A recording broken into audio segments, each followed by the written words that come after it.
और सरहद पर किसको भेजा जाता है? सबसे मजबूत योद्धा को भेजा जाता है। हम जानते थे कि निकम्मा है, नाकारा है, कुछ काम नहीं कर रहा है।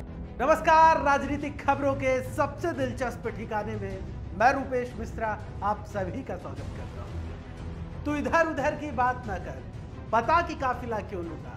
मुझे रहजनों से गिला नहीं, तेरी रहबरी पर सवाल है। जी हाँ, ये पंक्तियां आज राजस्थान विधानसभा के अंदर हर जुबा पर सुनाई देती रही। लेकिन बड़ा सवाल इसी बीच ये है कि क्या सचिन पायलट और अशोक गहलोत के बीच अब सब कुछ सामान्य हो गया है? कैसे रहे आज विधानसभा के अंदर दिन भर के नजारे? कैसी रही सत्ता पक्ष और विपक्ष के बीच की तकरार? और इसी के बीच बड़ा सवाल ये खड़ा होता है कि आखिरकार मुख्यमंत्री गहलोत ने नकारा पायलट पर भरोसा कैसे कर लिया? कैसे पायलट के भरोसे सरकार ने आज विश्वास जीत लिया सदन का? क्या है इसके पीछे की कहानी और कैसी चलती रही दिन भर चर्चाएं? और क्या होगा पायलट गहलोत के इस सियासी रिश्ते का भविष्य? उसे समझने के लिए देखिए हमारी खास रिपोर्ट। हम जानते थे कि निकम्मा है, नाकारा है। ना शब्द में कितनी नकारात्मकता है, ये राजस्थान की जनता ने तब देखा जब सूबे के निजाम ने तैश में आकर अपने ही पायलट को नकारा और निकम्मा तक कह डाला था। कहा था हमें मालूम है कि ये कुछ काम नहीं कर रहा, लोगों को सिर्फ लड़ाने का काम कर रहा, लेकिन फिर भी हमने बर्दाश्त किया। किसी को यकीन नहीं होता था कि ये व्यक्ति ये काम कर सकता है। मासूम चेहरा, हिंदी इंग्लिश में अच्छी कमांड बोलने की, मीडिया को इम्प्रेस कर रखा पूरे कंट्री के अंदर। और जैसे मैंने बहुत मेहनत करी और मैं लेके आ गया राजस्थान के अंदर। वो तो राजस्थान की जनता जानती है कितना कॉन्ट्रीब्यूशन उनका था। हम जानते थे कि निकम्मा है, नाकारा है, कुछ काम नहीं कर रहा है, खाली लोगों को लड़वा रहा है। मेरे साथ हो कि नहीं हो, मैं यहाँ बैंगन बेचने नहीं आया हूँ, मैं यहाँ कोई सब्जी बेचने नहीं आया हूँ, मैं मुख्यमंत्री बना आया हूँ। खैर ये सियासत है साहेब, नजारे और नजाकत बदलने में वक्त ही कितना लगता है। लिहाजा वक्त ने गिरगिट की तरह रंग बदला और पायलट समझौता कर मुख्यमंत्री निवास पहुंच गए। सूबे के निजाम ने नकारे पायलट को गले से भी लगाया, लेकिन मास्क पहने रखा ताकि चेहरों की रंगत कहीं मीडिया के कैमरे में न कैद हो जाए। खैर सियासतदानों को कौन बताए कि चेहरे से ज्यादा आंखों को पढ़ा जाता है। खैर गिले शिकवे दूर हुए और मुख्यमंत्री गहलोत ने विधायक दल की बैठक में कहा कि यह एक बुरे सपने जैसा था जिसे भुला देना चाहिए। और ये बताना हम लोगों को कि कांग्रेस की एकजुटता को कोई हिला नहीं सकता। और ये समझ लीजिए कि एक पूरा सपना आया था, जैसे कहा गया सपना चला गया। आज पूरा परिवार एकजुट है, आपस में मनमुटाव होने नहीं चाहिए, बातचीत करो आपस के अंदर। और मुझसे कोई मिलना चाहे कभी भी, अभी मिलना चाहे, मिलने के बाद कल मिले, परसों मिले, कोई दिक्कत नहीं है।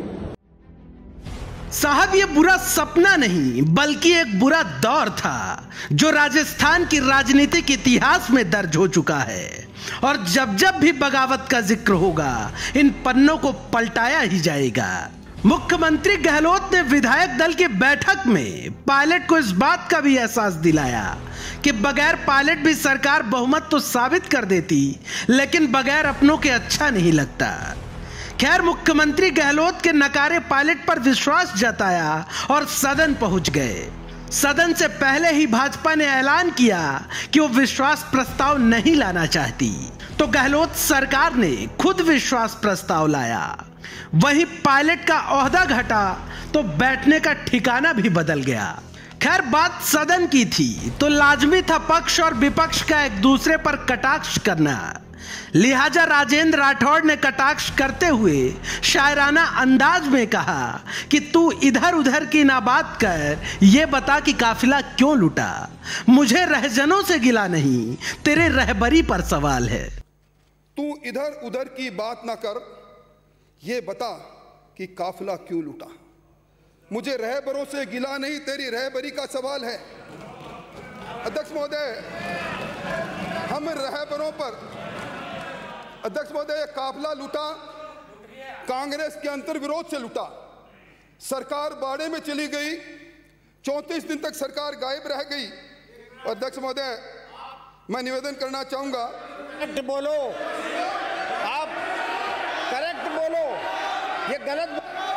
दरअसल राठौड़ ने यह निशाना गहलोत सरकार पर पायलट को लेकर साधा था, तो पायलट फौरन खड़े हुए और कहा कि मेरी जगह बदली गई है, लेकिन अब मैं सरहद पर तैनात हूं और सरहद पर सिर्फ योद्धाओं को भेजा जाता है। पहले जब मैं वहां बैठता था तो सुरक्षित था, सरकार का हिस्सा था। फिर मैंने सोचा कि अध्यक्ष महोदय ने और हमारे चीफ विप साहब ने मेरी सीट यहां पर क्यों रखी है। 2 मिनट मैंने सोचा और फिर देखा कि ये सरहद है, पक्ष है, विपक्ष है, और सरहद पर किसको भेजा जाता है? सबसे मजबूत योद्धा को भेजा जाता है। तो इस सरहद पर कितनी भी गोलाबारी हो, हम सब लोग और मैं कवच और ढाल, गदा और भाला बनकर यहां पर सुरक्षित रखूंगा, आपको बताना चाहता हूं। खैर, प्रदेश की महापंचायत पर पक्ष विपक्ष की तकरार खूब हुई। मुख्यमंत्री गहलोत ने भी सियासी विरोधियों को जमकर घेरा।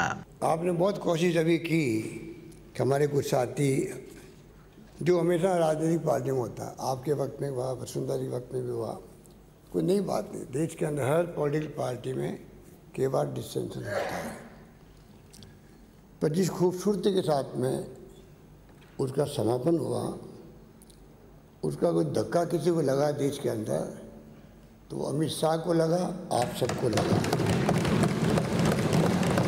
कुल मिलाकर बात सिर्फ इतनी है कि सूबे की गहलोत सरकार ने पायलट के बागी कुनबे के साथ मिलकर सदन का विश्वास तो जीत लिया और इसी के साथ गहलोत सरकार पर मंडरा रहा संकट बहरहाल खत्म भी हो गया।